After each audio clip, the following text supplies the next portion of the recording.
Latest technology courses, best infrastructure మరియు అద్భుతమైన placements. Engineering లో మీ best choice Avian institute of engineering and technology, Ibrahimpatnam. నమస్కారం, వెల్కమ్ టు ఐ డ్రీమ్. ధర్మ మార్గం విత్ విజిత కార్యక్రమానికి స్వాగతం.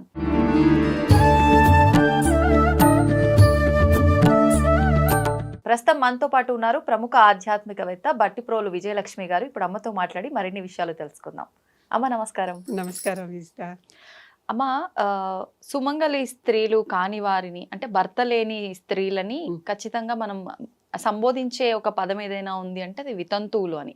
కానీ ఈ పదం సంబోధించడం కూడా తప్పుగా భావిస్తున్నారు ఇప్పటి సమాజం.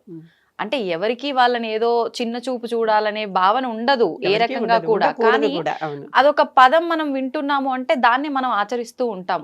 ఈ రకంగా వితంతువులు అని సంబోధించడం తప్పు అంటారా? దాని గురించి. వితంతువు అనేది ప్రాక్టికల్ గా వచ్చినటువంటి పదం.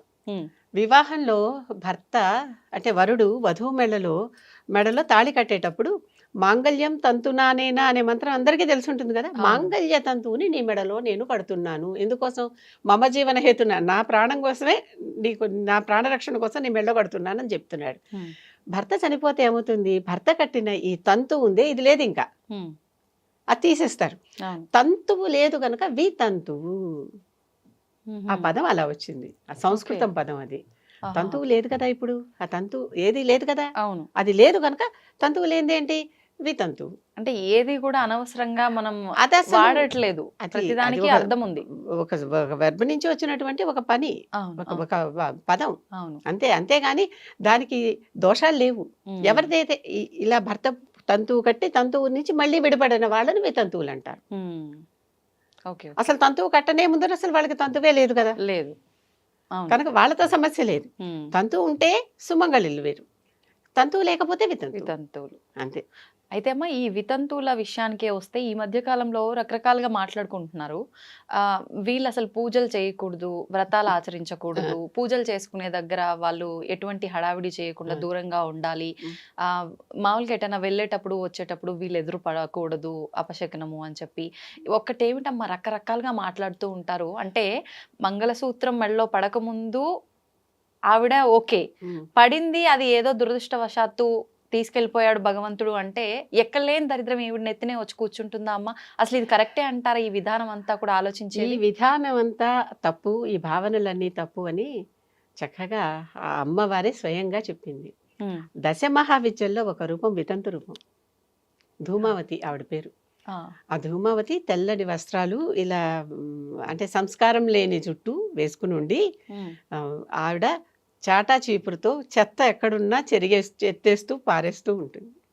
అంటే మన జీవితాల్లో ఉన్నటువంటి చెత్తని ఎత్తేసే దేవత ఆవిడ. మన జీవితాల్లో మనకు అక్కర్లేనివి కనుక ఈ ధూమావతి దేవతని ధ్యానించేటప్పుడు నా దరిద్రాన్ని తీసేయి, నా కష్టాన్ని తీసేయి అని అడగాలి. కానీ నాకు లాభాలు ఇవ్వు, నాకు డబ్బులు ఇవ్వు, నాకు చదువుని ఇవ్వు అని అడగకూడదు. ఏది తీసేయాలో అది చెప్పాలి. ఎటువంటి దుర్గుణాలు ఉన్నాయో అవి అడగాలి, అవి తీసేయి. ఓకే. కాలు నొప్పి ఉంది, నా కాలు నొప్పి తీసేయమ్మా అని అడగాలి.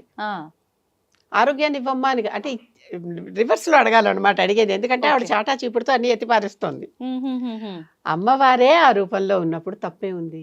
అవును, ఆవిడకి పూజిస్తున్నాం కదా. దశమహావిద్యల్లో ఆ విద్యను కూడా విద్య అంటే శక్తి అని అర్థం.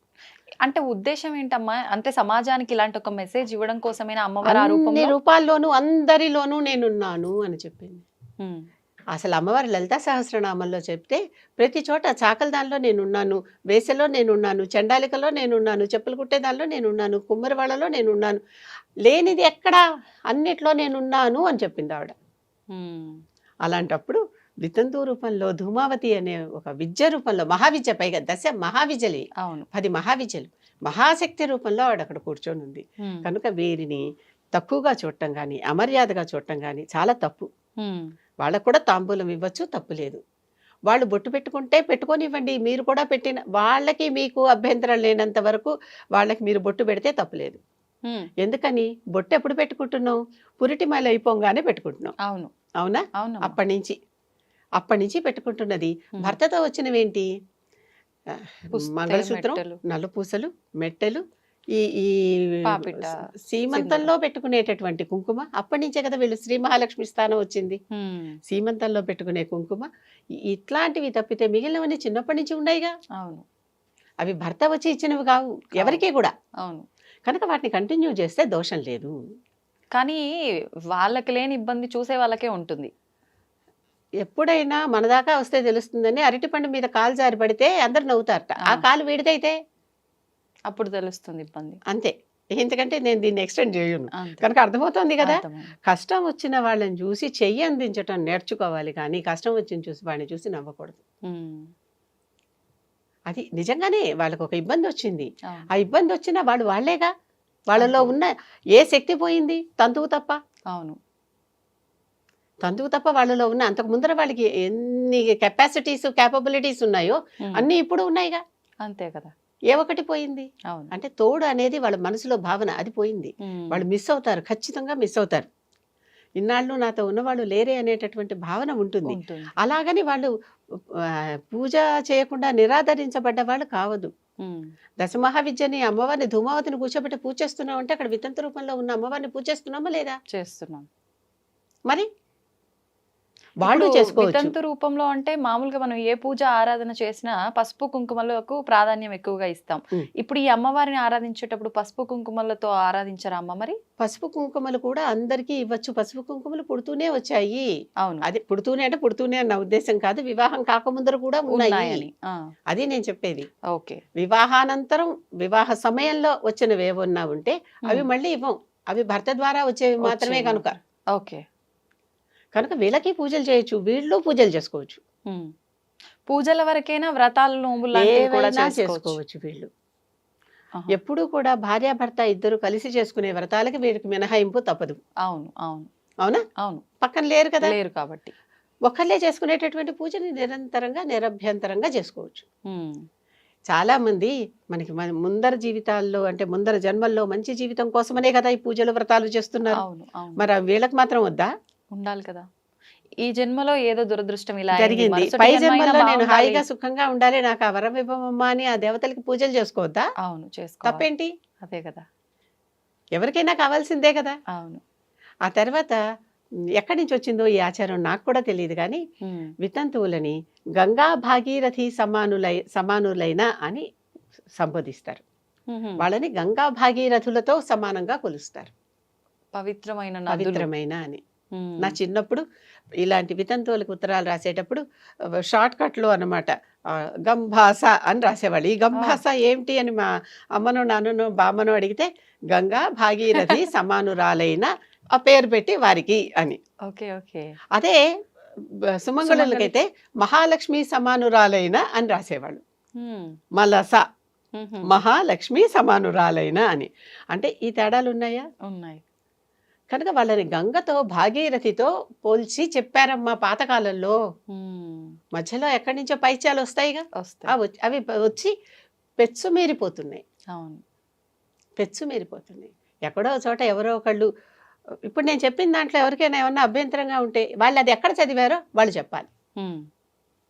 వాళ్ళు ఎక్కడ చదివారో, ఎక్కడ చూసారో, ఎక్కడ దీన్ని తెలుసుకున్నారో తెలుసుకున్నారు. ఆ గ్రంథం మనకి ఇస్తే మనం కూడా చదివి దాని గురించి ఫర్దర్గా స్టడీ చేద్దాం. తప్పే ఉంది, నేర్చుకోవటం ఎప్పుడు తప్పు కాదుగా. అంతే. కానీ అమ్మ ఒకప్పటి కాలంలో ఖచ్చితంగా హస్బెండ్ చనిపోయిండు అనంటే బొట్టు, గాజులు, పువ్వులు ఇవన్నిటికీ దూరం చేసి ఒక తెల్లటి వస్త్రం కట్టి అవసరమైతే కొన్ని సందర్భాల్లో గుండు కూడా గీయించి అలా చేసేవారు అని చెప్పి. అంటే ఇది ఒకవేళ శాస్త్రంలో మీరన్నట్టు లేకపోయినా ఏదైనా ఆచారాలలో ప్రాంతీయ ఆచారంగా అలా ఆచారంలో ఏమైనా ఏర్పడటానికి వచ్చుండొచ్చా? కారణం వీళ్ళు ఇంకా చక్కని మంచి వయసులో ఉన్నప్పుడు ఉమ్. ఈ వయసులో ఉన్నటువంటి వారిని చూసి ఇతరులు ఏమి వీళ్ళతో దుష్ప్రవర్తన చేయకుండా ఉమ్. వాళ్ళని ఆకర్షణ లేకుండా చేయటం. అవన్నీ తీసేస్తే ఆకర్షణ అంటే ఉంది. అక్కడ వీళ్ళ శ్రేయస్సు కోరే, శ్రే- బాగు శ్రే- కోరే. శ్రేయస్సు కోరి చేస్తున్నాం అనుకుని చేశారు. ఉహుహుం. అది శ్రేయస్సు అయిందా లేదా మనకి తెలియదు. తెలీదు. కానీ కానీ అదొక కోరిక అదే. మూఢనమ్మకంగా రాను రాను ఇలా తయారైంది. ఎక్కువైపోయింది. ఉమ్. కొంతమంది వాళ్ళంతట వాళ్ళే నా భర్తే పోయాక నాకేం వద్దని చర్చించేస్తారు. అది వాళ్ళ ఇష్టం, వాళ్ళ పర్వాలేదు. ఇష్టం. అవును. తప్పలేదు, వాళ్ళ ఇష్టం. అవును. వద్దంటానికి మనం ఎవరం? అంతే కదా. ఈ సతీ సహగమనం కూడా అంతే. అందరూ జైలా, కొంతమంది చేస్తే అందరికంట కట్టేస్తున్నారు. ఉమ్. కుంతి బతికే ఉందా?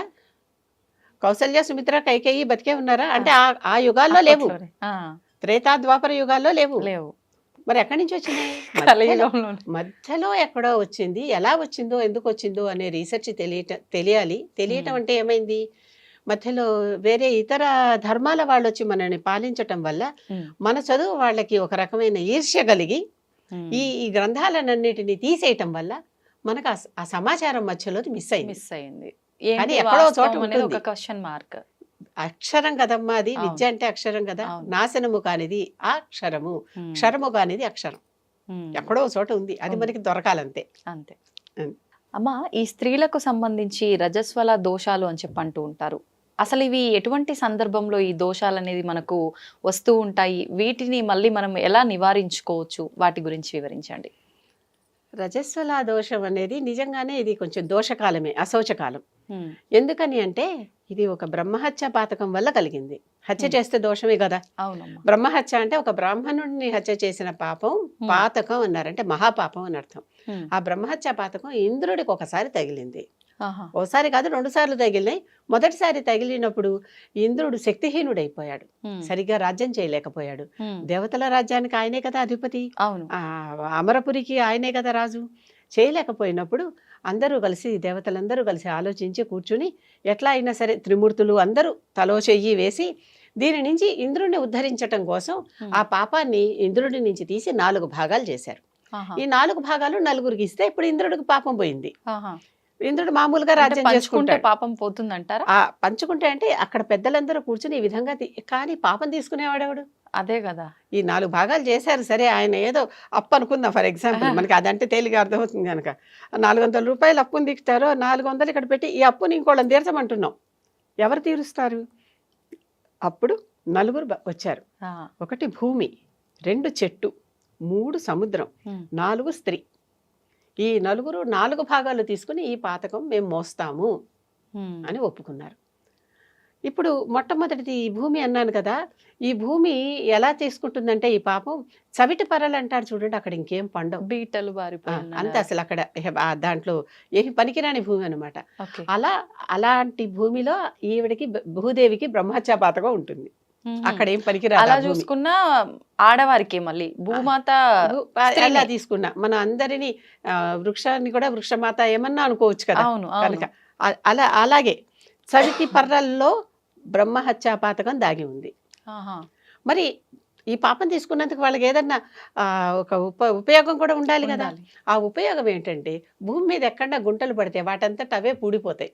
ఉహుం. గమనించి చూడండి ఎప్పుడైనా సరే, అవును, అవును. గుంటలు వాటంతట అవే నెమ్మదిగా పూడిపోతాయి. ఉమ్, అది ఆవిడకి వరం. ఓకే. రెండోదేమో చెట్టుకి ఆ, ఏదైనా ఎలాంటి పాపం వచ్చిందంటే బంక రూపంలో చెట్టు కంటి పెట్టుకుని ఉంటుంది పాపం. వదలదు చూడండి బంక. అవును, అవును. అది పాపం. ఓకే. దానికి మళ్ళీ వరం కూడా ఇవ్వాలిగా, అవును, దాని ప్రతిఫలంగా. ఉండాలి. అదేంటంటే చెట్టుని ఎంత కొట్టేసినా ఎప్పుడప్పుడు చిగురిస్తుంది మళ్ళీ.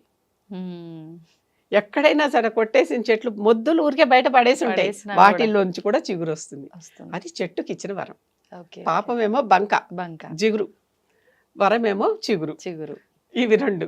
అంటే ఇటు జీవం తీసేస్తున్నట్టు పాపంతో, మళ్ళీ అటు జీవం అవును, పోస్తున్నట్టు మరి అంత ఇంద్రుడు పాపం భరిస్తున్నందుకు 4వ వంతు మరి వాళ్ళకు కూడా ఏమన్నా ఉండాలి. ఇందాక హయగ్రీవుడి కథలో వంబ్రి నాకేంటి అని అడిగితే హుతం కాకుండా పక్కన పడిపోయినవన్నీ నీవే అన్నారా? అవును. మరి అలాగే ఇక్కడ కూడా. అంతే. అది 3వది సముద్రం. దానిలో పాపం ఏంటంటే నురుగులా కొట్టుకొస్తూ ఉంటుంది. ఉమ్, ఆ నురుగు కొట్టుకొస్తుంది చూడండి, ఆ నురుగు పాపం అన్నమాట. దానికి ఉమ్, దానికి ఇచ్చినటువంటి వరం ఏంటి? సముద్ర స్నానాలు ఎవరైనా చేస్తే వాళ్ళకి చక్కగా పుణ్యం ఇచ్చేటటువంటి శక్తి సముద్రానికి ఉంది. మామూలుగా అయితే అలాంటి సమయంలో వెళ్తే ఆ దోషం మనకొస్తుందేమో అని, కానీ ఈ వరం ఉంది కాబట్టి ఆ దోషం అంటది, ఇంకా పుణ్యం. నురుగుని తాకకుండా ఉమ్, చక్కగా సముద్రం లోపలికి వెళ్ళి స్నానం చేయొచ్చు. Okay, okay. అది దానికి వచ్చిన వరం. ఉమ్, ఇప్పుడు స్త్రీ గురించేగా చెప్పుకుంటున్నాం. అవును. స్త్రీకి వచ్చిన పాపం ఏంటంటే బ్రహ్మహత్య పాపం ఒకటి రావాలి కదా. ఉమ్, ఉమ్, ప్రతి నెల ఆ సమయానికి ఉమ్, రజో దర్శనమయ్యి రజస్వల అవటం. ఉమ్, ఆ ప్యూబర్టీ టైంలోనే, అది మొత్తం అంత చిన్నప్పుడు మరీ పెద్దప్పుడు కాదు, ఎందుకంటే వాళ్ళ వహించుకోలేరు, అంత తట్టుకోలేరు, చేయలేరు. ఉమ్, ఆ సమయంలో మాత్రమే. ఆ సమయంలో ప్రతి నెల ఈ దోషాన్ని ఆవిడ మోస్తుంది. ఉమ్, ఆ దోషాన్ని రజో దర్శనం రూపంలో బయటికి వదిలేస్తూ ఉంటుంది. ఆహా. అంటే కనుక తప్పనిసరిగా తప్పు మోస్తోంది కదా, ఆ అవును. పాపాన్ని మోస్తోంది అవును. కదా. అందుకనే ఈ సమయంలో అశౌచి, అది పాపం కనుకనే ఆ సమయంలో పూజాధికాలు చేయొద్దు అంటారు. కారణం అదే. ఆ రోజున కూడా నేను ఎందుకు చేయకూడదు, నేనే కదా అంటే మీరే విత్ పాపం. ఆ పాపం మంది కాదు, ఇంద్రుడి దగ్గర నుంచి ట్రాన్స్ఫర్ అయ్యి వచ్చినటువంటిది. ఓకే. కనుక అది కనుక ఆ పాపదోషంలో ఉన్నాం కనుక ఆ సమయంలో చెయ్యొద్దు. రెండోది వరం రావాలి కాబట్టి, అవును. కనుక ఆ సమయంలో స్త్రీకి గర్భం దాల్చి వంశాన్ని అభివృద్ధి చేసే వరం ఇచ్చారు. అందుకే స్త్రీకి మాత్రమే గర్భం వస్తుంది, ఇంకెవరికి రాదు. అర్థమైందా? అర్థమైంది. తల్లి అయ్యేటటువంటి హక్కు ఇచ్చారు. అవకాశం. ప్రపంచం ముందుకు నడుస్తూ ఉందంటే స్త్రీకి ఉన్న ఈ వరం వల్లే. అవును. ఆ పీరియడ్స్ అయిపోయాక వారికి మళ్ళీ తిరిగి వారి నుంచి అండం విడుదలయ్యి వారు తల్లి అయ్యే అర్హతను పొందుతారు. ఆ పీరియడ్లో మాత్రమే, గమనించండి. అవునవును. కనుక ఇది వరం స్త్రీకి. రెండూ కూడా వచ్చాయన్నమాట. కనుక స్త్రీకి రజస్సుల దోషం ఏంటి, ఇదంతా చెత్త మాకు ఎందుకు వచ్చింది అని బాధపడేవాళ్ళు ఒకప్పుడు స్త్రీలందరికీ ప్రతినిధిగా అక్కడి నుంచి ఇంద్రుడి నుంచి పాపాన్ని స్త్రీలకి ఒక 4వ భాగం అందరు దేవతలు కలిసి త్రిమూర్తులు వీళ్ళందరూ ఇచ్చారు. అంటే ఇప్పుడు కొత్తగా మనం ఇక్కడ మెచ్యూర్ అయినప్పుడు జాగ్రత్తలు పాటించకపోవటం వల్ల, నెలసరి సమయంలో పాటించకపోవటం వల్ల వచ్చే దోషాలు అయితే ఏమీ కావు. ఒకవేళ అంటే అలా ఉన్నా కూడా ఇక్కడ హెల్త్ ప్రాబ్లమ్స్ వస్తాయేమో. అది అశోచమైన సమయం అన్నాం కదా. అశోచమైన సమయంలో వేరే చేయకూడని పనులు చేస్తే వచ్చేటటువంటి దోషాలు వస్తాయి. అవి ఎలాంటి దోషాలమ్మా? అంటే మరి పాపమే అది కూడా. ఆ సమయంలో పూజ చేయొద్దన్నారు, కానీ లోపల జరిగే నిరంతరం మన లోపల ఎప్పుడు ఆత్మ స్వచ్ఛంగానే ఉంటుందమ్మా. దేహానికే ఇదంతా ఈ సమస్య. లోపల ఆత్మ ఎప్పుడు కూడా శుద్ధ స్ఫటికంలా వెలుగుతూ ఉంటుంది, ఆత్మజ్యోతి వెలుగుతూ ఉంటుంది కదా. అవును. అంటే మనం భౌతికంగా చేయాల్సిన విధానాలు చేయకపోయినా మనసులో స్మరించుకునేవి ఏమైనా చేసుకోవచ్చు అంటారా ఆ సమయంలో? మరి కావాలని కాదు, అనుకోకుండా జరిగేవన్నీ జరుగుతూనే ఉంటాయి. అవును అవును. ప్రత్యేకంగా ఈ సమయంలో నేను చేసుకోవాలి అని చేసుకునే వద్దు. అర్థమవుతుందా? తెలియకుండా స్మరణలోకి వస్తే పర్వాలేదు, కానీ కావాలని చేయకూడదు. ఉంటాయి చూడండి. అవునవును. అవి వేరే, అవి వేరే. కనుక అది దోషం. ఎందుకంటే ఆ సమయంలో పూజ గదిలోకి వెళ్ళొచ్చా, గుడిలోకి వెళ్ళొచ్చా అని అడిగేవాళ్ళు చాలా మంది ఉన్నారు. వెళ్ళొచ్చా అంటే వెళ్ళకూడదు అనేది సమాధానం. ఎందుకు వెళ్ళకూడదు? ఆ సమయం మీరు పాపం మోస్తున్నారు. ఆ పాపం ఇంద్రుడితే పాపం మోస్తున్నారు. మన శాస్త్ర ప్రకారం మనకు అది. అవును. అంతేకాదు, మెడికల్గా చూసినా ఫిజికల్గా చూసినా ఆ సమయంలో బాడీ నుంచి ఒక రకం ఓడర్ వస్తుంది, అది స్త్రీలకి తెలుస్తుంది. మన అనీజీనెస్ మనకి తెలుస్తుంది. అవును. అలాంటప్పుడు అలాంటి చోటకి ఎందుకు వెళ్ళటం? అంతే కదా. ఇది సంగతి. ఇది ఈ రకంగా రజస్వల దోషం స్త్రీకి ఎందుకు వచ్చింది, దానివల్ల తల్లి అయ్యే ఒక కొత్త అర్హత ఎలా పొందింది. తల్లి అనిపించుకోవటం అంటే చాలా గొప్ప అని చెప్పుకుంటూ ఉంటాం కదా. మాతృదేవోభవ, అన్ని దేవతల కంటే మొట్టమొదటిది మాతృదేవోభవ, తర్వాతే పితృదేవోభవ, తర్వాతే ఆచార్య దేవోభవ, తర్వాతే అతిథి దేవోభవ ఎవరైనా. తల్లి మొదటి గురువు. అటువంటి గొప్ప గురుస్థానాన్ని పొందింది స్త్రీ. ధన్యవాదాలమ్మా.